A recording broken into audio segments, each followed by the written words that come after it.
এই যে শুনছেন, আপনার চাটা উঠে খেয়ে নেন, না হলে ঠান্ডা হয়ে যাবে। যত সব আমার শুধু চা না, সাথে সিগারেটও লাগে। কিন্তু সিগারেট তো খারাপ ছেলেরা খায়। আমি তো খারাপ ছেলেই। কিন্তু বাবাজি বললো আপনি ভালো ছিলেন। এখন থেকে এই বাসায় থাকতে হলে আমার কথা মতো চলবে। এখন থেকে আপনার সিগারেট খাওয়া বন্ধ। খবরদার, আমার পার্সোনাল বিষয়ে একদম নাক গলাবেন না। আমি আপনাকে বিয়ে করেছি ঠিকই, কিন্তু স্ত্রীর অধিকার দেই। এটি শুধু নিয়ম রক্ষার বিয়ে। দেখো, তুমি একটু বুঝো, আমাকে একটু সময় দাও।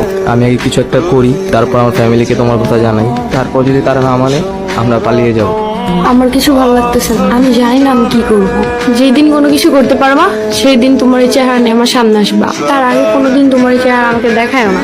আমি তোমাকে অনেক ভালোবাসি, একটু বোঝার চেষ্টা করো। জীবনে একবারই একজনকে বলেছিলাম, তোমার পায়ে পড়ি।